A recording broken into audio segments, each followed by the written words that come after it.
Hey folks, Bobby here today. Hey guys, today we're going to do a video on how to install a gas tank and a fuel filter on a G20 van, okay?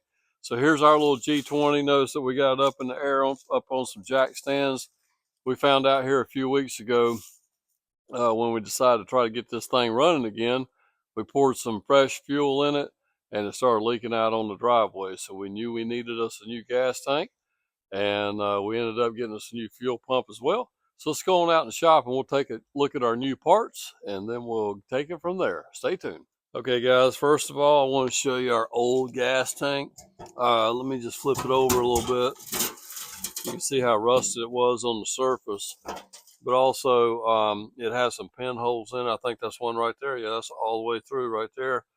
One of the points to where it was leaking at. Had a couple other ones as well.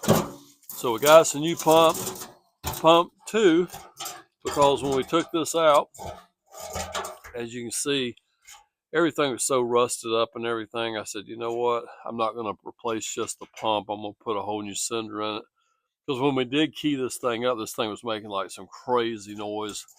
So we knew it needed to be replaced, so we went ahead and got everything new. Let's take you on inside now and show you the new parts. Okay folks, here is our new gas tank that we got off of Amazon. This is actually made by Dorman. It's a 22-gallon gas tank made for the G20 vans. I found out that some of the G20s come with 33-gallon tanks. Ours is the shorter wheelbase sport van, and it comes with a 22. So here we go. They still make them. They're brand new, and looks like it's got a good painted finish on it. Very nice looking tank, and it also comes with a new ring and a new O-ring as well. Okay. Now over here, oh, and I will tell you this, I'll put a link down below for this gas tank in case you need to purchase one for your vehicle as well. And then over here, we actually got this from a local parts store. It's a little bit cheaper than the Dorman that we found online, because we had a 25% off discount on this bad boy. So this here is looks just like the one that we have out there in the tank now, except it's not rusted up and all messed up. So it looks like a good unit. It's a complete cylinder. It's got new O-rings here on the lines, new fuel pump, new sock on the pump, new gauge and everything. So we're going to go ahead and start getting this hooked up, and then we'll show you probably tomorrow. We'll actually get it installed into the vehicle. Okay guys, we're going to go ahead and set our new cylinder in here. I'm going to take my new O-ring here, work it up my pump right here, go ahead and get it in place. And then we're going to go ahead and stick this inside the tank. Now notice that there's a notch right here, and there's a notch right there. So this thing is only going to go in one way. So once we go in with this bad boy, let's see where these notches are. Looks like here's one and here's one. So it's actually going to sit in here somewhere like this right here. So let me go ahead and just kind of keep it in that general position as we go together. Go ahead and get your float in there without bending it up. Be real careful with that. And then you can get your pump and your sock inside the hole. And it feels like I'm hanging up on something. Let me go get a flashlight. I'll make sure there's a baffle or something that I need to look out for. Okay guys, with the flashlight here, doesn't look like there's any baffling at all here. I think what I was actually was getting caught up on the side of my little fuel float sensor right there, and once I got past that, everything went in fine. So let's go ahead and set this thing down in place. We'll make sure our rubber O-ring here gets in place too. Now notice there's a little wire. See the little wire right here?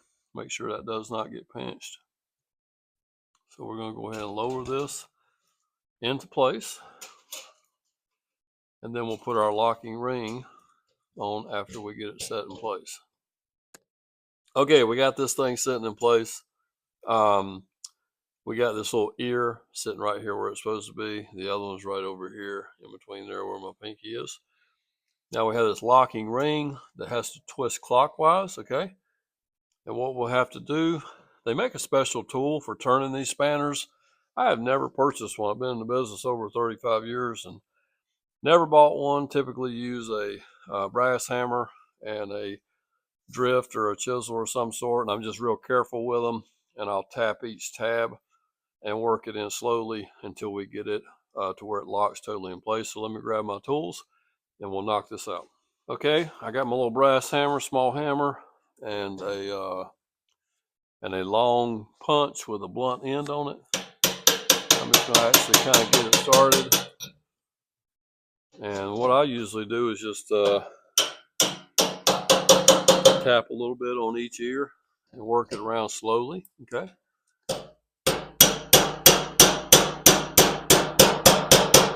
Don't go too crazy.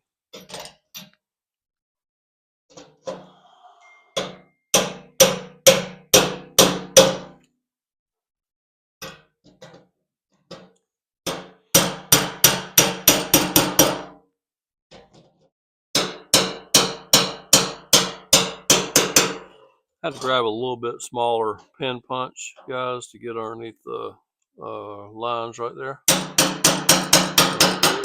Almost there.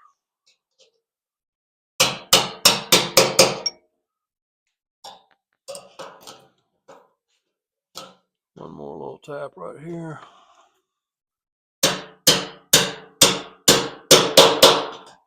I think we're there, guys, just about. That's there. That's there.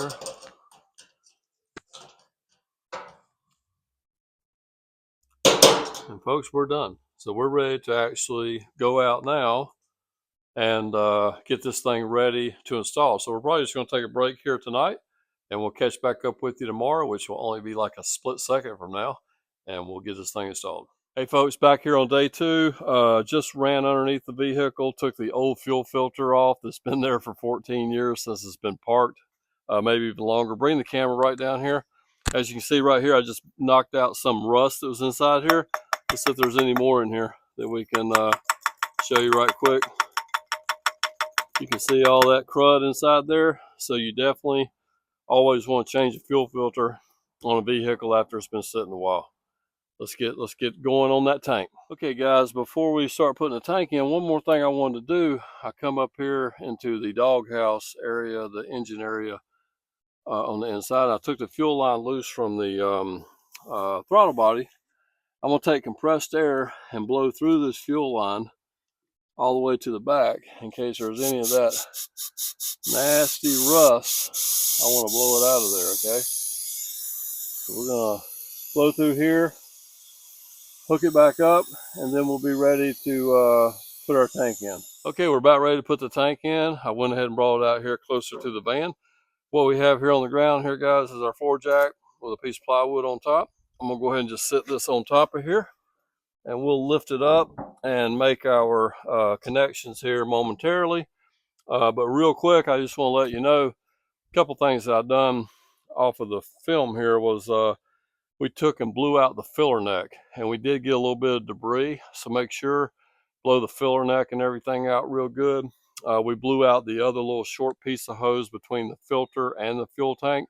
So we should be free of any kind of debris going into our new fuel tank. So now just stay tuned and we'll get this thing hooked up and back in place. Real quick here, guys, I just want to show you, we have two fuel lines here. One's the pressure line. It's the larger of the two. This is your return line. You will have to tighten them up.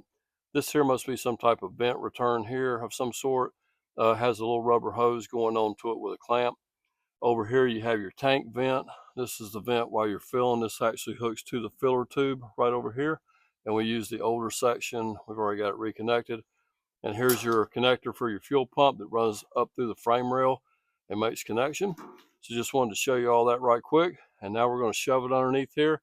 I don't know if we'll be able to film exactly making all these connections, but we'll do the best we can. Okay, folks, the tank is in place. I wasn't able to show you a whole lot of that because it actually took me and my son both to kind of finagle this thing. Like you saw before, we used the floor jack to kind of help get started. to kind of hold it in place as we worked it up, hooked up the hoses, and you can't even really see them now because they're all up in this area above here. So we had the two that we had to tighten up with a 5/8 wrench and hold it with a 3/4, I believe it was. So we got all that hooked up. On the other side, we hooked up the filler neck and the vent tube. We got our straps in place. We got them just hand tight right now. And I've reached underneath there to wiggle it around, make sure nothing is holding on anything, catching on anything. I think we're good. We're getting ready to go grab our cordless impact.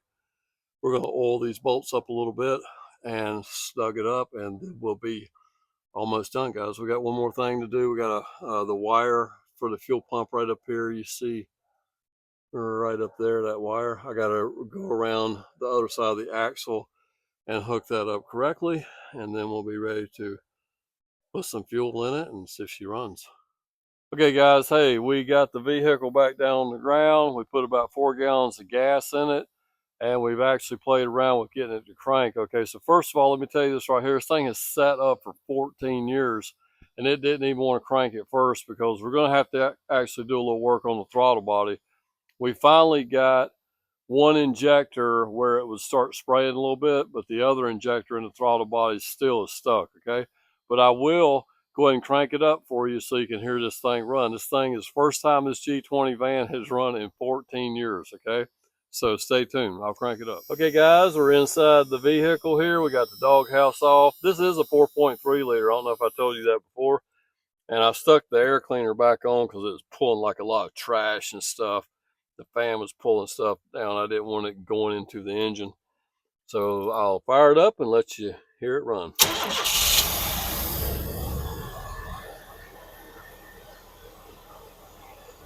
There we go, guys.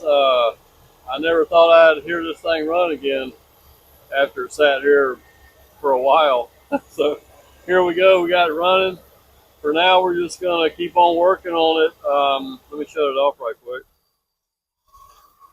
She's idling a little bit better. That other injector might actually kind of start working here in a little bit. I don't know. It's actually acting a little bit better. But probably our next step, we are going to, we'll probably make a video on how to change the oil on a G20 van. We got the oil and filter for that. And we're probably going to find us a kit for this throttle body and do a rebuild video on here. And we'll probably have several other videos coming up in the next year or so on this van. And me and Nathaniel have decided that we want to try to keep this thing in the family, keep it going, and get back on the road again eventually. But thanks for stopping by, checking out this video today. Don't forget to like, comment, subscribe. Check the links down in the description. You can go to minthillbilly.com or click on it. We have some of our t-shirts and stuff if you want to support us. And so thanks a lot, guys. See you next time. Take care.